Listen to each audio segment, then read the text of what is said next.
अगर पहली बार हमारे चैनल पर आए हैं तो हमारे चैनल को सब्सक्राइब करें, साथ ही बेल आइकन दबा दें और नोटिफिकेशन ऑल कर दें ताकि आने वाले लेटेस्ट वीडियो की जानकारी आपको मिलती रहे। नमस्कार देवी और सज्जनों, आप सभी का एक बार फिर से स्वागत है मिस्टर नट क्रैकर के एक और नए वीडियो में। आज के इस वीडियो के लिए हमने एक चैनल के साथ कोलैबोरेशन किया था। उस चैनल का नाम है टेक जोन और आज का पूरा वीडियो टेक जोन की तरफ से ही है। अगर आप लोगों को यह वीडियो पसंद आए तो आप उस चैनल पर जाके उसे सब्सक्राइब कर सकते हैं। उसकी लिंक हम हमारे डिस्क्रिप्शन में डाल देंगे ताकि आप उस चैनल को आसानी से ढूंढ सकें। और साथ ही इस वीडियो को लाइक करें, कमेंट करें और हमारे चैनल को भी साथ ही साथ सब्सक्राइब भी करें।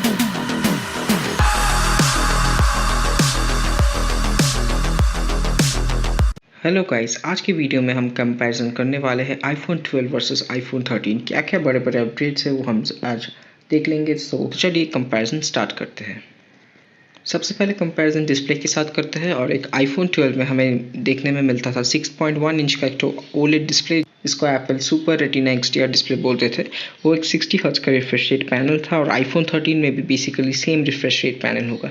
ये भी एक तो 6.1 इंच का ही डिस्प्ले होगा और दोनों में गोरिल्ला ग्लास था, HDR 10+ था, 1200 निट्स तक पीक ब्राइटनेस था दोनों का। और आईफोन 13 में थोड़ा सा ज़्यादा एक्सपेक्ट कर सकते हैं और दोनों में ही IP68 वाटरप्रूफिंग है और दोनों में ही ग्लास बैक होगा। सो यस, डिस्प्ले में यही सब अपडेट्स था, ज़्यादा कुछ अपडेट डिस्प्ले में नहीं किया गया। आगे बढ़ते हैं प्रोसेसर की तरफ। प्रोसेसर में जब हम देखेंगे सबसे पहली चीज़ तो हम नोटिस करेंगे वो आईफोन 12 में एप्पल A14 बायोनिक था, जो कि पूरा 5G प्रोसेसर था और इसमें सब 5G बैंड सपोर्ट थे। पर आईफोन 13 में एप्पल A15 बायोनिक होगा जो इससे भी एडवांस्ड होगा। ये भी 5nm पर ही बेस्ड होगा, सब कह रहे हैं। और ये इसके अंदर भी सारे के सारे 5G बैंड सपोर्ट होने वाले हैं। तो प्रोसेसर में एक तो अपग्रेड है। अब आते हैं कैमरा के बारे में। और सबसे पहले मैं ये बता दूँ, इसमें भी डुअल कैमरा सेटअप होगा, कोई ट्रिपल कैमरा सेटअप इस बार भी नहीं मिलेगा। मतलब टेलीफोटो लेंस नहीं होने वाला इस बार भी। पर कोई बात नहीं, आईफोन के कैमरास अच्छे होते हैं। तो आईफोन 12 में हमें मिला था 12+12 मेगापिक्सल डुअल रियर कैमरास और 12 मेगापिक्सल का एक तो नॉच सेल्फी।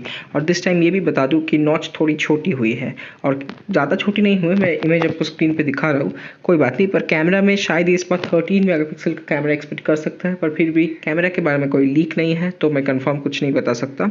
और नॉच स्मॉलर है, ये तो मैंने बता ही दिया। और सेल्फी में इस बार शायद डुअल सेल्फी कैमरास हमें मिल सकते हैं आईफोन 13 सीरीज़ में। और ये शायद प्रो और प्रो मैक्स को मिले, आईफोन 13 को मिल भी सकता है या ना भी मिल सकता है, ये कंफर्म नहीं है। तो चलिए आगे बढ़ते हैं बैटरी की तरफ। और आईफोन के बैटरीज हमेशा एक वीक पॉइंट होते हैं आईफोन की तरफ, बट इस बार आईफोन 13 में काफ़ी इम्प्रूव्ड बैटरी होने वाली है। आईफोन 12 में अगर आपको याद है 2815 मिलियन पे बैटरी था और आईफोन वाले अपने बैटरी कैपेसिटी को लॉन्च इवेंट में बताते नहीं हैं, कोई बात नहीं। और उसके साथ 20 वाट का एक फास्ट चार्जर था जो आपको बॉक्स में नहीं मिलता था, आपको खरीदना पड़ता था, जो आईफोन 12 के साथ कंपैटिबल था। इस बार भी आपको खरीदना ही पड़ेगा। इस बार भी 20 वाट का ही सपोर्ट मिलेगा, पर बैटरी इंप्रूव हुआ है। 3500 मिलियन पे बैटरी बन गया इस बार। सो अच्छा बैटरी है, पर फिर भी चार्ज होने में पहले से थोड़ा ज़्यादा टाइम ले सकता है। सो यस, यही था कंपैरिजन आईफोन 12 वर्सेस आईफोन 13 का। सो आई होप आपको पता चल गया क्या क्या अपडेट्स आने वाले हैं। और भी कुछ अपडेट्स अगर ज़रूर आए तो मैं डिस्क्रिप्शन में अपडेट कर दूंगा। So yes, I hope you like this video and do like, share, subscribe and comment.